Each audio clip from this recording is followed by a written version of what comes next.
सुभान अल्लाह। भी है जवां जवां हवा भी है। वसीम, तलाक नहीं, तलाक खुदा के लिए नहीं, तलाक नहीं। वाह सा, दूसरों की बेटियों के नाचते बल खाते जिस्म देखकर आहें भरने वाला अयाश आज अपनी बेटी के पैरों में घुंघरू बंधे देखकर किस कदर बेताबी से तड़प उठा कि घुंघरू नाक बनकर उसकी शराफत को डसने लगे।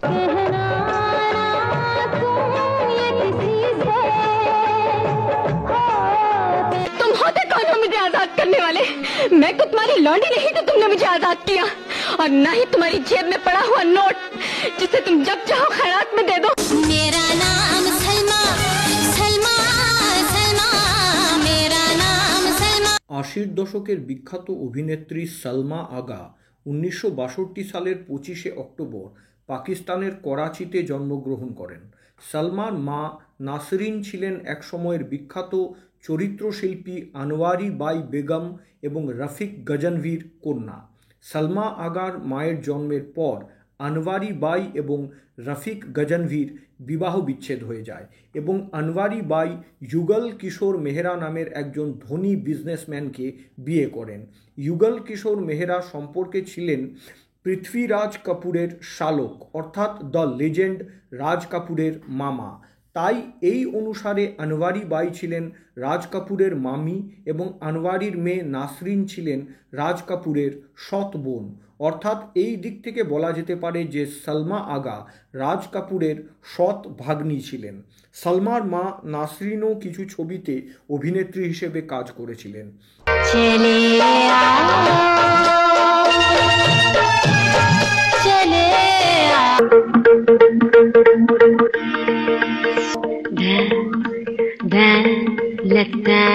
পরিবারের ইচ্ছার বিরুদ্ধে চলচ্চিত্র জগতে পা রেখেছিলেন সালমা আগা।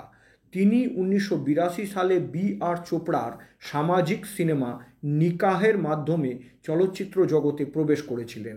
এই ছবিতে সালমার চরিত্রটির নাম ছিল নীলোফার। একজন তালাকপ্রাপ্ত নারীর জীবনের মানসিক চাপ এবং টানাপোড়েনই ছিল নিকাহ ছবির মূল বিষয়বস্তু। सुनना तो मेरी तकदीर है, औरत हूँ ना जो सदियों से मर्द की बात सुनती चली आई, लेकिन आज तुम्हें मेरी बात सुननी पड़ेगी। मैं पूछती हूँ कि जो शादी मेरी मर्जी के बगैर हो ही नहीं सकती, उसके टूटने या तोड़ने में मेरी हाँ और ना का दखल क्यों नहीं जरूरी? উল্লেখ্য, সালমার নিজের আসল জীবনেও বিয়ের সংখ্যা 3টি।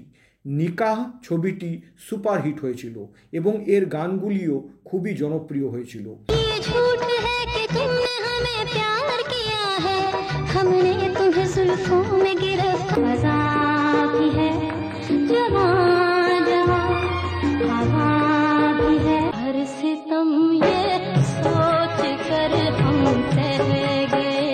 নিকাহ ছবিতে নিজের উপরে চিত্রায়িত সমস্ত গানে কণ্ঠ দিয়েছিলেন সালমা আগা নিজেই।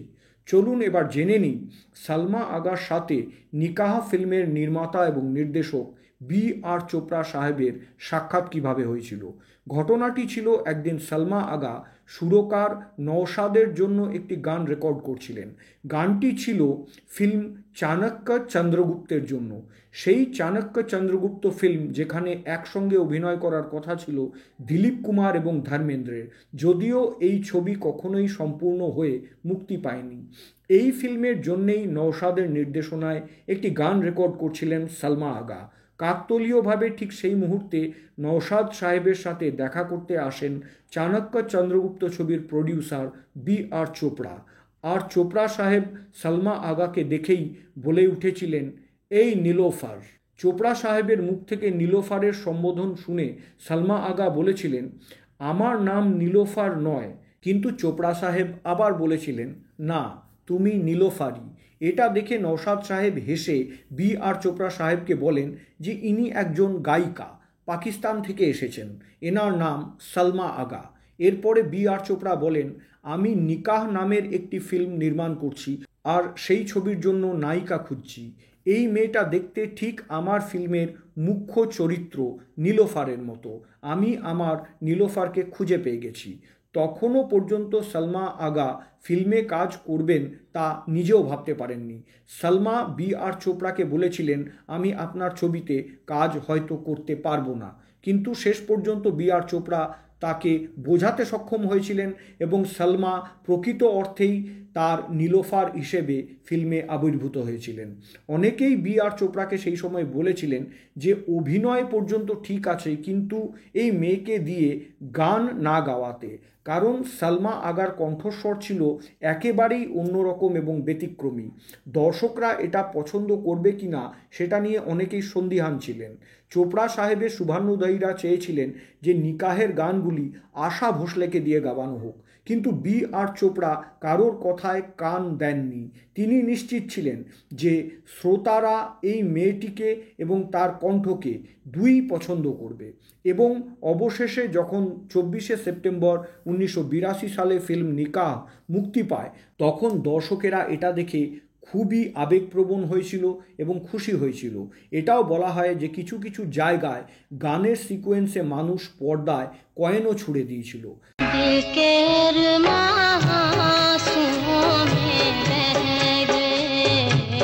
সালমা আগা সেই বছর নিকাহ চলচ্চিত্রের দিল কে আরমা আঁসুও মে বহ গয়ে গানটির জন্য ফিল্মফেয়ার সেরা মহিলা প্লেব্যাক গায়িকার পুরস্কার জিতেছিলেন। এছাড়াও সালমা এই একই ছবির অন্য দুটি গান দিল কি ইয়ে আরজু থি কোই দিলরুবা মিলে এবং ফজা ভি হ্যায় জওয়াঁ জওয়াঁ গান দুটির জন্য একই বিভাগে নমিনেশন পেয়েছিলেন।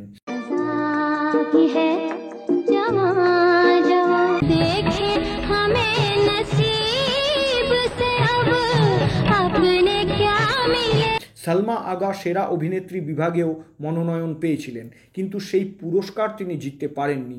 সেই বছরই রাজ কাপুরের প্রেম রোগ ফিল্মের জন্য অভিনেত্রী পদ্মিনী কোলহাপুরীকে সেরা অভিনেত্রীর পুরস্কার দেওয়া হয়েছিল।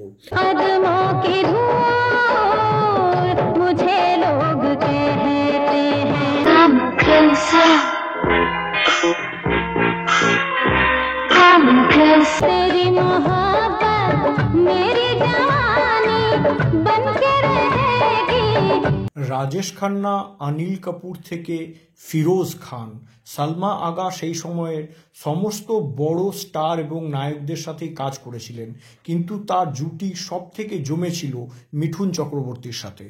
ফিল্ম নিকাহ সালমা আগাকে দারুণ খ্যাতি এবং যশ এনে দিয়েছিল, কিন্তু সেই খ্যাতি বেশি দিন স্থায়ী হতে পারেনি। আর এর সবচেয়ে বড় কারণ ছিল সালমা আগা ভুলভাল ফিল্ম নির্বাচন করেছিলেন এবং একটা সময়ের পরে নিজেই ফিল্ম ইন্ডাস্ট্রি থেকে দূরে চলে গেছিলেন। আসলে নিকাহ ছবিটি মুক্তির পরেই পড়াশোনা শেষ করতে পাকিস্তান ফিরে গেছিলেন সালমা আগা, এবং তারপরে যখন তিনি বলিউডে ফিরে আসেন ততক্ষণে অনেক দেরি হয়ে গেছে। সালমা আগা পরপর ফিল্মের অফার পেয়েছিলেন ঠিকই, কিন্তু সেই ছবিগুলো এমন ছিল না যে তারা তার ক্যারিয়ারকে সেই স্তরে ফিরিয়ে নিয়ে যেতে পারে যে স্তর তিনি ফিল্ম নিকাহ মুক্তির পরে অর্জন করেছিলেন। 1996 সালে মুক্তিপ্রাপ্ত সাসপেন্স থ্রিলার মুভি গেহরা রাজ ছিল অভিনেত্রী হিসেবে সালমা আগার শেষ সিনেমা। বর্তমানে সালমা আগা ভারতেই আছেন।